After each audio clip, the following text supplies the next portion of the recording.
Meet Kenny Randall, a 25-year-old skateboarder from Victoria, BC. Kenny has been skateboarding since he was 13 years old, for a total of 12 years. Throughout these years, Kenny has endured many injuries from skateboarding, including a broken wrist and a broken leg.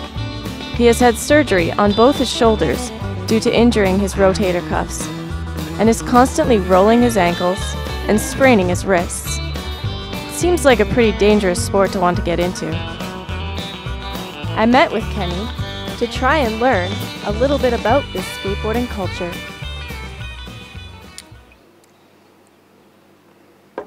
Skateboarding started, I guess, kind of in the 1950s, and it was like a replacement for surfing when there was like no waves or everything. So it brought a board onto concrete, and kind of shares a lot of the same culture and mindset as that surfers have and everything.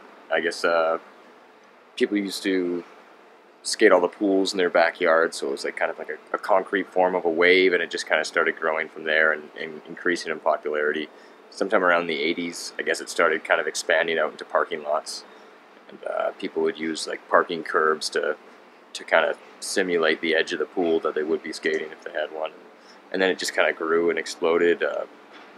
Over the years, it just evolves incredibly quickly. Skateboard designs change. There's a whole different shape to them for being able to do different tricks, and there's more and more skate parks popping up everywhere, and skateboarders continue finding more and more creative ways to skateboard and terrain to skateboard on, which is one of the things I like about it the most, is just kind of like the adventure of it, and you're always exploring and finding new things to do and new paths to skate down, and it kind of never ends.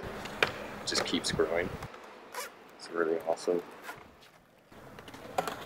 The subculture of skateboarding, or like the culture built around it, is kind of, you see a bunch of, I guess it kind of starts most of the time in your adolescent years. You see people that just need something to express themselves.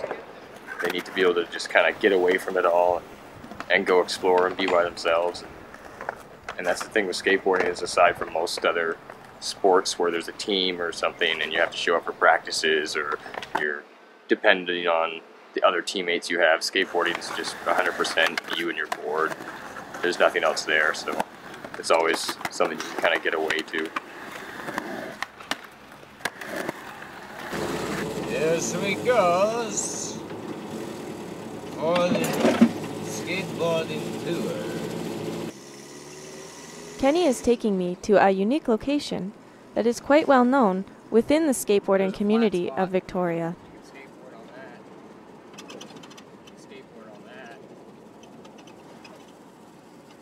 This location, called the Princess Mary, was a place skateboarders called home for many years.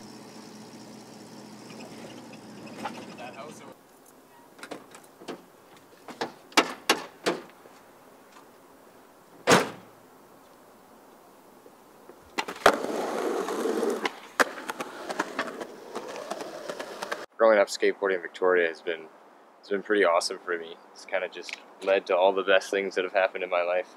There used to be an old ship here. It was a restaurant many years ago, but it was gutted and deserted, and myself and a bunch of the skateboarders in town lived there kind of on and off for 5 years. And the condition was we did the security for this whole site here, but it's right down the road from the skate park, and you're living in a house with all kind of like-minded skateboarders. It's a good culture to be a part of.